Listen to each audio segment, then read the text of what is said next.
précipite sur le moustique, oubliant son propre écho, et se fracasse la tête contre un arbre qui est en train de le moustique.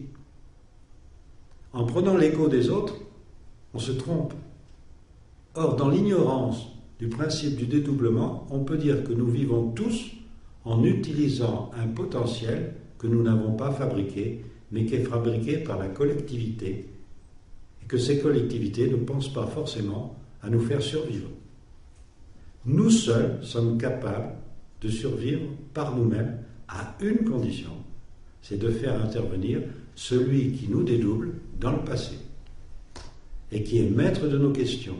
C'est lui qui nous donne nos questions, nous lui donnons des réponses et nos réponses fabriquent un potentiel et il faut qu'il vérifie ce potentiel pour le voir s'il lui convient. Et ce rôle-là, il l'a pendant la nuit à condition que nous sachions utiliser notre nuit.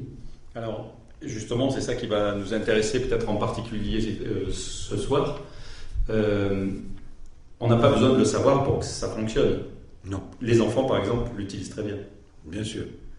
Ils n'ont pas encore été à l'école, ils l'utilisent très bien. Puis dès qu'ils vont à l'école, il ne faut pas rêver. Et ils apprennent à ne pas rêver. Et de ce fait, ils s'éloignent de leur double. Un enfant est très proche de son double dans les 7 premières années de sa vie. Après, personne ne lui a enseigné ce qu'il fallait faire. Donc il se déséquilibre. Le plus gros déséquilibre arrivant aux alentours de 14 ans. Il est bon de savoir quand même que les jeunes en ce moment sont très proches de ce potentiel.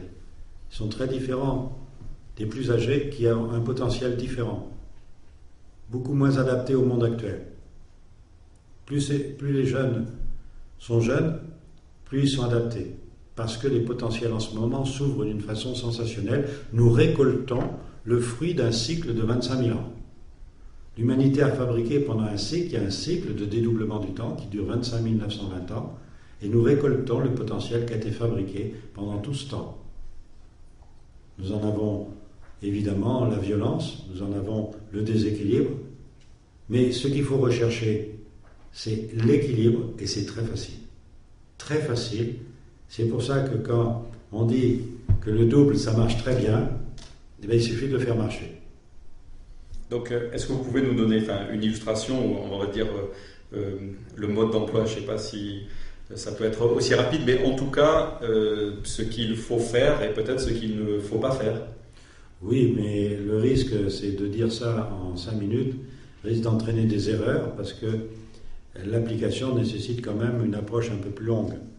Mais disons, pour simplifier, à condition que ça ne soit pas pour une application immédiate, il suffit de savoir s'endormir pour se mettre en relation avec son double, qui pendant la nuit va tout arranger. Et le lendemain matin, alors nous nous réveillons sans problème, sans stress. Ça, je pense que tout le monde a des illustrations. On se lève parfois le matin en ayant peu dormi et en étant en pleine forme. Et puis parfois on fait des nuits de 10 ou 12 heures et il faudrait 6 de plus et encore ça n'y suffirait pas. Donc ça, les bonnes nuits ou les mauvaises nuits, c'est de bons échanges ou de mauvais échanges. Exactement. On peut très bien avoir un seul échange de 5 minutes et dormir 5 minutes dans une nuit, on est parfaitement reposé. On peut dormir 12 heures sans un moindre échange avec son double et être parfaitement fatigué. Donc ça n'a rien à voir avec la durée. Ce qui compte, c'est l'échange. D'accord, donc ce que vous dites, c'est qu'il peut se passer des nuits où il n'y a pas d'échange avec le double.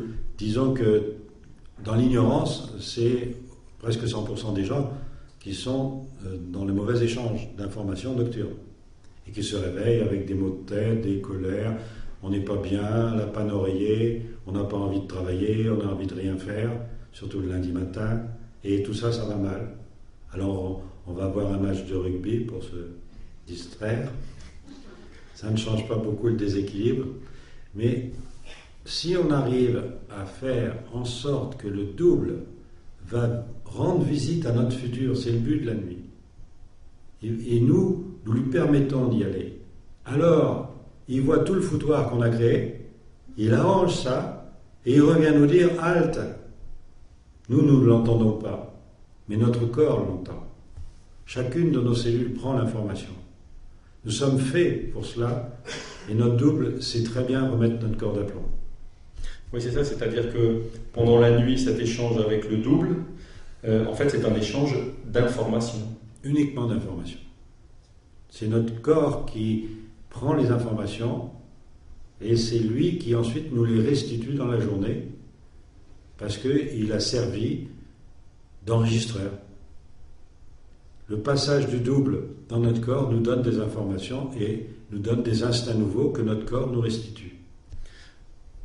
D'accord. Et j'ai du mal, à partir du moment où le double, c'est nous-mêmes, à imaginer qu'il puisse nous donner de mauvaises informations. Donc quand on se réveille et qu'on n'est pas bien, c'est qu'on a eu des informations qui ne correspondaient pas, donc ce sont des informations qui viennent d'ailleurs? Oui, mais bien sûr, elles sont très rares, les informations du double. La majorité des informations viennent du futur lui-même. Donc vous obtenez ce que vous voulez, et on peut donner le mot de parasite à ces informations. Ce sont des informations qui ne sont pas faites pour nous, puisque nous les préfabriquons, et ensuite nous allons les chercher. Et comme notre corps n'est pas fait pour ça, il nous dit halte. Mais quand nous sommes jeunes, on ne fait pas attention. Puis plus on vieillit, plus le corps prend des fausses informations, et les maladies suivent les unes après les autres, les déséquilibres, et on ne sait pas pourquoi. Il n'y a pas que les maladies, il ne faut pas considérer que les ouvertures temporelles, c'est une thérapie. Vous pouvez très bien modifier votre profession, vous pouvez très bien modifier votre situation sociale, votre situation affective. Tenez un exemple, petit exemple, pour vous montrer comment peut fonctionner le double. Une femme se désespère et vient de se faire plaquer par son énième amant. Elle a 42 ans, elle en a marre. Elle voulait un enfant, une famille, tout ça, ça y est, c'est fini. Le suicide, voilà ce qu'elle veut.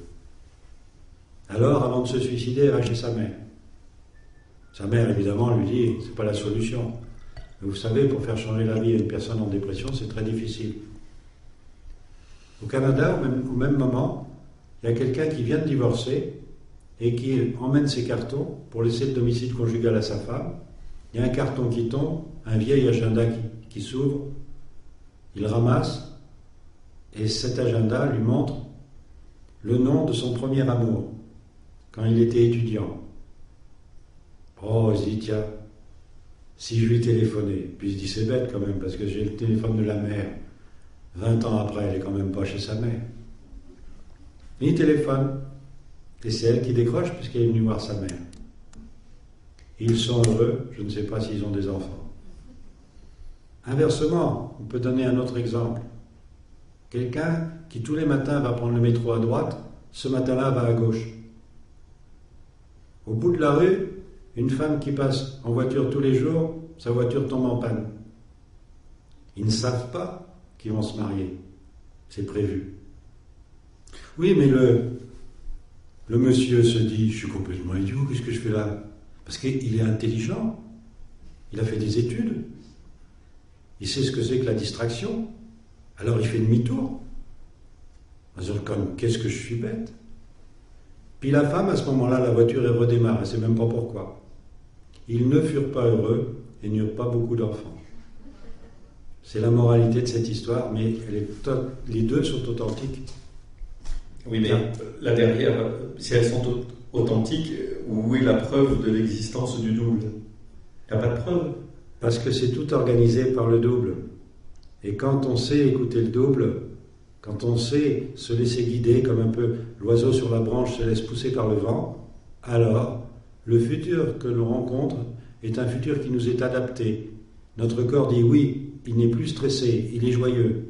C'est la vraie joie, c'est pas de la joie euphorique. Les Grecs disaient c'est la théophorie. C'est la joie qui vient du Créateur. Donc, le Créateur dans cette histoire, c'est le double. C'est cette partie créatrice qui est en nous, qui en fait nous informe, nous donne des idées. Mais si vous n'êtes jamais en relation avec votre double, ceux qui vous donnent des idées, c'est dans les ouvertures temporelles, c'est donc dans le futur. Donc vous fabriquez un futur. Ensuite, vous allez chercher ce futur et vous vivez de ce que vous avez fabriqué. Et comme vous ne savez pas ce que vous voulez fabriquer, eh bien, ma foi, vous vivez mal. Car qui nous donne les questions? Le double. Nous ne faisons que fabriquer des possibilités de réponse.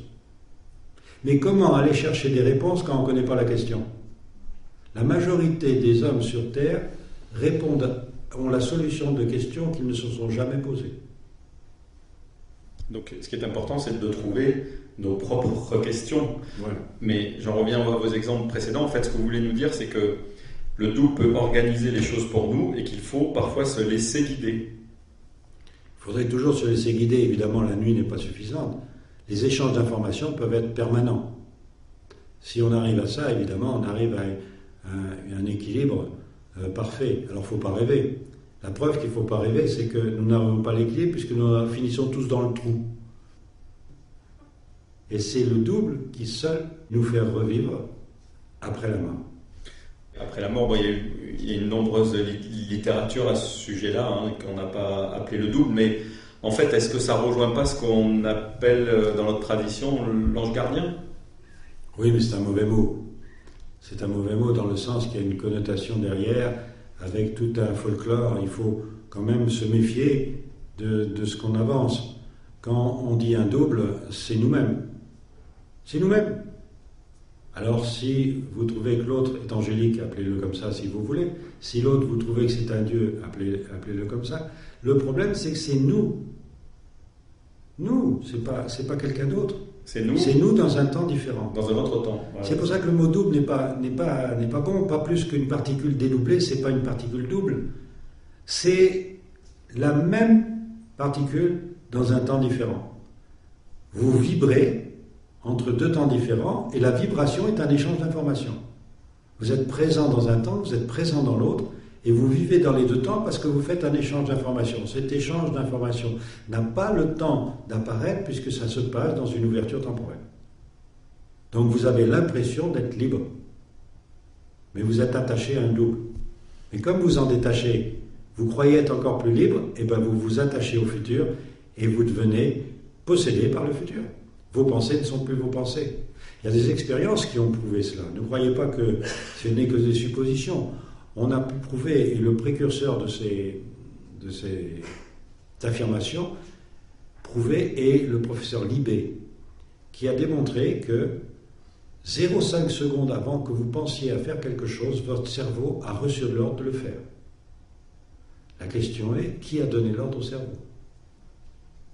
Et vous voyez qu'avec l'anticipation foudroyante que procure le dédoublement du temps, vous pouvez commencer à penser quelque chose que vous ne le savez même pas parce que c'est dans un temps imperceptible, que déjà le futur est fabriqué.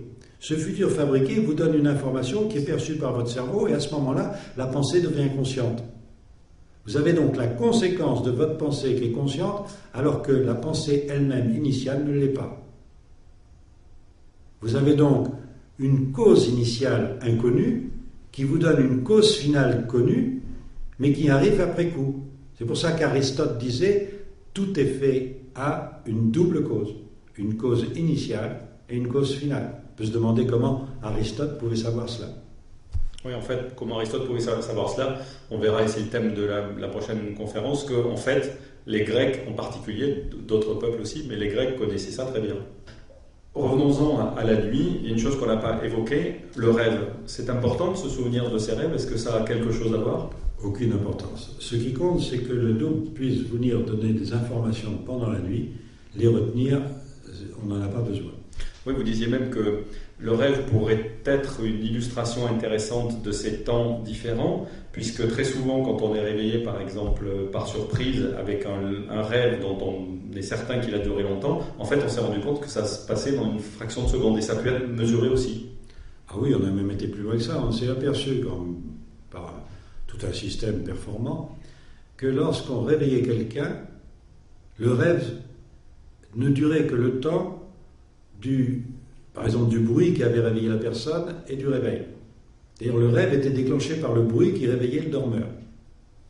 En fait, le rêve servait à empêcher le dormeur de se réveiller. Mais pendant ce milliardième de seconde, il faisait une expérience de plusieurs jours.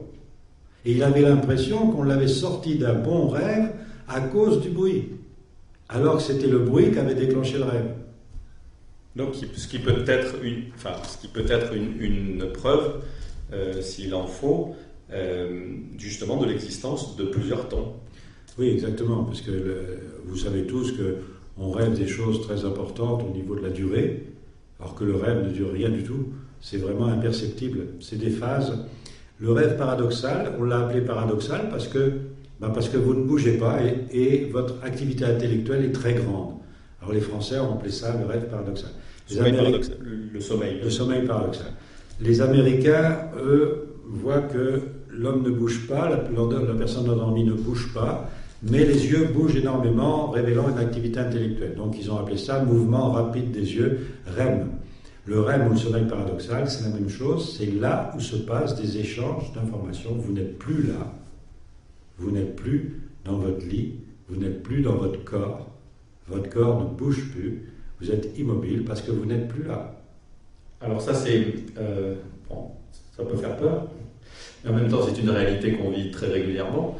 Et ça a été aussi démontré, je ne sais pas si ça a été démontré, mais c'est une réalité que notre corps est, comme toute chose donc, est à la fois corpusculaire et ondulatoire. C'est-à-dire qu'il y a une matière, mais il y a aussi un échange d'informations entre cette matière et l'extérieur. Voilà, en fait, nous avons un corps qui est fait pour recevoir des informations. Il faut donc pouvoir aller chercher les informations avec un corps qu'on peut appeler un corps énergétique pour simplifier. Ce corps énergétique revient dans votre corps physique pour donner à votre corps physique les informations qu'il a été chercher ailleurs. Ce corps énergétique n'est pas un double, c'est notre corps à nous. Il est boutonné sur notre corps. Les boutons, ça s'appelle les chakras. Qu'est-ce que c'est intéressant de pouvoir parler scientifiquement des chakras, et de dire que vous avez un par-dessous ou un par-dessus, comme vous voulez, boutonné sur un corps physique, et ce par-dessus s'en va au cours de la nuit chercher des informations. Et pendant ce temps-là, vient dans votre corps un autre par-dessus qui va vous faire vivre le temps de votre départ. Ce corps n'est pas vous, n'est pas maître de notre temps, et c'est la raison pour laquelle votre corps ne bouge pas. Vous êtes en atonie posturale complète, comme disent les savants qui ont toujours le gros mot pour plaire. Vous êtes immobile, mais par contre, l'activité intellectuelle est très grande puisque vous avez un corps énergétique qui est en vous, qui n'est pas vous, qui vous donne de l'information. Et c'est ce qui fait que vous bougez les yeux, que vos électroencéphalogrammes sont très, très actifs. Vous êtes aussi actif que pendant l'éveil. Mais vous ne pouvez pas bouger. Et pendant ce temps-là, votre double, si vous lui faites appel, vérifie votre futur, arrange votre futur, modifie votre futur. Et quand vous vous réveillez, les informations de ce futur modifié sont en vous. Et vous savez ce que vous devez faire dans la journée. C'est tout bête, c'est tout simple. Voilà ce que la sagesse... Tous les enfants le font. C'est ce que la sagesse populaire appelait la nuit porte-conseil. Oui, on ne devrait jamais prendre une décision sans aller dormir. Alors quand vous avez une décision très importante à prendre, avec votre patron par exemple, vous dites « Patron, je vais dormir », vous aurez la solution demain. Oui, vous aviez un exemple avec quelqu'un aussi qui était assez intéressant, oui. Avec un patron. Quelqu'un qui vient en formation, c'était samedi-dimanche, et tout content, parce qu'il a un métier où il a réussi de façon sensationnelle dans le marketing, il s'attend à une promotion. Puis ensuite, il fait la formation sur le contrôle des ouvertures temporelles, alors il n'est pas étonné du tout, le lundi matin, d'être convoqué par son patron, qui lui donne un chèque de licenciement. Sans explication, on n'a plus besoin de vos services. Alors il nous téléphone. Je lui dis, mais patientez, il y a une raison à ça. Et la raison a été qu'il a trouvé un travail bien plus intéressant, dans un endroit où il voulait aller, pour faire le métier de son choix. En période de chômage, avoir un chèque de licenciement, c'est quand même quelque chose d'important. Jamais il n'aurait osé donner sa démission pour chercher le travail qu'il a trouvé. Mais parce qu'il avait un chèque de licenciement, il a pu trouver ce travail sans être stressé, et ma foi, il est maintenant très heureux. Mais il aurait pu se mettre en colère, comme il était parti pour le faire. Parce que la conversation téléphonique était quand même une conversation téléphonique un peu agressive. Mais en se calmant, en disant « Ok, je vais être patient, d'accord, je veux bien vous écouter, peut-être que c'est mon double en fait qui me conduit là. » Mais maintenant, il le remercie. Il faut ne pas chercher les exemples. Les exemples, c'est toujours des choses pour autrui. C'est jamais pour soi. Il faut trouver son double soi-même. Il faut le faire marcher, son double. Quand vous avez une télé chez vous, vous la branchez, vous l'allumez, ça marche. Avec le double, quand on vous parle du double, c'est comme si la télé, vous commencez par la démonter pour voir comment elle marche. Puis après, vous la remontez, vous dites, elle ne marche pas. Faites venir le réparateur. Rendez compte, j'ai une télé, elle ne marche pas. Pourquoi un enfant, qu'est-ce qu'il fait? Il prend la commande, il allume, il regarde. Il s'en fiche de ce qu'il y a à l'intérieur. Pourquoi vouloir savoir comment ça fonctionne? Il faut le faire fonctionner. Ensuite, vous verrez comment ça fonctionne. Quand vous aurez bien fait marcher le double, après, vous pourrez essayer de voir. Quand la télé marche très bien chez vous, vous pouvez essayer de comprendre pourquoi et comment elle marche. Mais ce qui est le plus important, c'est quand même de regarder la télé qui marche. Avec le double, ce qui est intéressant, c'est de le faire fonctionner tous les jours et de voir comment ça marche. Maintenant, savoir les lois physiques qui sont derrière, qu'est-ce qu'on en a à faire? Oui, parce que ce qui est étonnant, c'est que derrière tout ça, peut-être aussi, moi je me suis beaucoup interrogé au début, je voyais mal comment des équations pouvaient expliquer tout ça. Mais en fait, c'est une réalité. Et vous avez reçu, alors je le dis pour vous, parce que autrement vous ne l'auriez pas dit, en 2006, de l'American Institute of Physics, le Best Paper Award pour la théorie du dédoublement. C'est dû simplement au fait que cette théorie permettait de prévoir l'arrivée des planétoïdes qui sont maintenant bien observés à côté de Pluton et qui interrogent les astrophysiciens qui n'ont pas encore bien étudié la théorie du dédoublement et qui ne savent pas que nous sommes en train de vivre la fin d'un cycle de dédoublement des temps que les anciens appelaient tout simplement la fin des temps. Ce n'est pas la fin du monde, c'est simplement un passage d'une période à une autre et qui nécessite pas mal de compréhension pour pouvoir éviter quand même des secousses chaotiques. Donc, mon but est quand même d'essayer de faire en sorte que ça soit suffisamment connu pour qu'on évite quand même des chaos planétaires. J'ai prévu un horizon qui permettrait d'attirer quelque chose du nuage de Oort, et c'est parce que des années plus tard, j'ai mis ça sous une forme un peu plus sérieuse, que les gens ont été voir les premières publications et se sont aperçus que c'était déjà là. C'est la raison pour laquelle cette théorie a été récompensée, parce que l'arrivée des planétoïdes, aucune théorie ne l'explique. Absolument aucune théorie n'explique, de même le réchauffement planétaire. Donc tout ça rentre en jeu, et petit à petit, ça sera connu, mais ce n'est pas l'important. L'important est ce que Monsieur Tout-le-Monde puisse utiliser cette théorie dans le quotidien. Et c'est là où tout le monde va s'apercevoir que c'est quelque chose d'essentiel. Ça a été occulté pendant presque 2000 ans, mais la notion de double était une notion totalement connue qui permettait de mieux vivre. Je suis persuadé, moi, que si on devait vivre il y a 3 ou 4 000 ans sans connaître l'existence du double, on n'arriverait pas à survivre. Nous survivons parce que nous avons une possibilité de vie qui n'est complètement différente de la possibilité qu'avaient les hommes de vivre il y a 3000 ans. Serions-nous capables de survivre? Regardez, vous prenez la guerre de 14-18 par exemple, où déjà les Américains avaient une civilisation qui n'était pas la même que le poilu de la tranchée, le poilu français. Le poilu survivait dans le manque d'hygiène. L'Américain ne survivait pas. Pourquoi?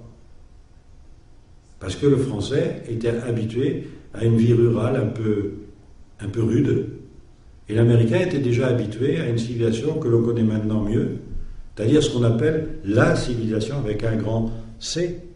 Mais cette civilisation est-elle la vraie civilisation? Si on ne connaît pas le double, on ne connaît pas sa vie, on ne sait pas pourquoi on est sur Terre. On ne sait même pas pourquoi on vit. Alors que nous vivons parce que nous sommes apparus sur Terre en quittant une ouverture temporelle, en quittant notre double, par une ouverture temporelle, dans son temps, et que la mort doit nous ramener à notre double. Si nous ignorons ça, nous ignorons tout. D'accord, et ce que vous dites sur les 3 temps, c'est que nous sommes dans un présent pour répondre à une question que l'on s'est passée dans le passé, et pour y répondre au mieux, nous avons les ouvertures temporelles dans le futur.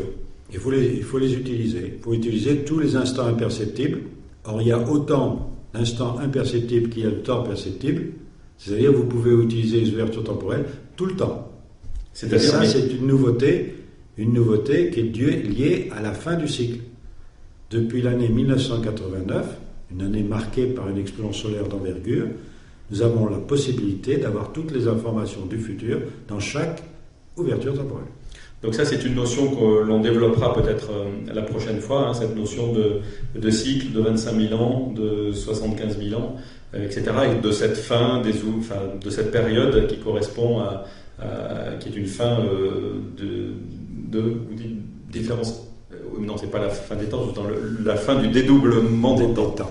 La fin du dédoublement des temps. Alors il faut savoir une chose qui est intéressante, ce cycle de 25 000 ans est quand même assez perturbateur pour ceux qui le vivent. Et il y a un cycle de 3 fois 25 000 ans, c'est-à-dire 75 000 ans, où là, il y a un risque gros puisque 99% des espèces disparaissent, statistiquement. Oui, c'est ce qui s'est passé, c'est les traces que l'on conserve. On sait que tous les 75 000 ans, il y a un risque. Alors, évidemment, c'est tous les 75 000 ans, mais ça, c'est la bonne nouvelle. Mais la mauvaise nouvelle, comme je dis toujours, c'est que la dernière fois, c'est il y a 75 000 ans. Donc, il faut peut-être faire attention. Mais attention aussi, attention, ça signifie que le potentiel est dangereux, mais ce n'est qu'un potentiel. Si on change le potentiel, il n'est plus dangereux. Il faut changer son futur avant de le vivre. Donc il faut savoir que le futur est dangereux, mais pas être comme des idiots à dire « je suis obligé de vivre le danger ». Modifions le futur pour le rendre non dangereux. À ce moment-là, nous aurons une fin du dédoublement des temps qui ne sera pas du tout chaotique. Alors il faut revenir au principe du double. Donc il faut revenir au principe du double et contrôler en fait nos potentiels, ça revient en fait contrôler nos pensées, nos intentions. Bien sûr. Si vous pensez que la Terre se dérègle, si tout le monde pense que la Terre se dérègle dans le futur. C'est immédiat. Ensuite, qu'est-ce que vous allez récolter? Le dérèglement. C'est une loi toute bête. Je pense quelque chose, je fabrique dans le futur, de quoi me prouver que j'ai raison. Je pense que mon fils est paresseux, je lui fabrique dans le futur un potentiel. Par affection pour moi, il puise dans ce potentiel, il devient paresseux. Et il me dit, c'est vrai, je suis paresseux. Et je dis, tu vois, j'ai raison. Hein. Puis l'enfant, il ne sait pas quoi faire. Il est toujours paresseux par affection pour moi. Heureusement pour lui, à 14 ans, il rue dans les brancards. Ça s'appelle la crise d'adolescence. Il se dégage. Et là, il s'aperçoit que, tiens, il est travailleur. Il n'est pas paresseux. Pourquoi? C'est son père qui lui avait fabriqué ce potentiel. Maintenant qu'il n'est plus dans le potentiel de son père parce qu'il n'est plus dans la même affection, il s'aperçoit qu'il n'est pas paresseux. Donc méfiez-vous si vous pensez que vos enfants ont des défauts. Est-ce que ce n'est pas vous qui fabriquez ce défaut? Et il y avait une loi toute simple qui existait avant. La loi? Quelle loi de toutes les lois tu veux parler? La loi de penser à ou de ne pas penser à, je vous laisse la dire. C'est-à-dire, c'est une loi, c'est un garde-fou cette loi. Puisque je puise dans un potentiel qui est fabriqué par tout le monde, si je veux que tout le monde vive bien, à ce moment-là, peut-être que moi, je vivrai bien. Ça consiste à penser à faire à autrui ce que j'aimerais qu'autrui pense à me faire. Là, je suis tranquille, c'est un garde-fou. Ça ne veut pas dire que ce que je pense à faire à autrui est bon, mais pour moi, je considère que c'est ce que je souhaiterais qu'on pense me faire. Et bien, si je suis dans cette optique-là, j'ai mon garde-fou personnel, et si tout le monde pensait ça, évidemment, le monde irait beaucoup mieux. Alors, c'est un principe scientifique. Pensez à faire à autrui ce que vous voudriez qu'autrui pense à vous faire. Alors, tout simplement. Vous dites que c'est un principe scientifique, vous n'allez pas un peu loin, non?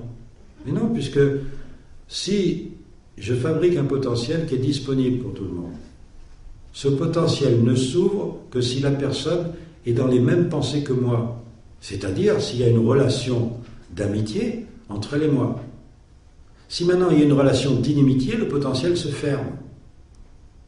Donc on peut dire que si je pense quelque chose, n'importe qui peut activer la conséquence de ses pensées s'il m'aime bien. Et en m'aimant bien, s'il pense comme moi, il peut attirer ce que j'ai fabriqué. C'est tout bête. De même que cette loi existe pour l'inimitié, qui repousse les potentiels.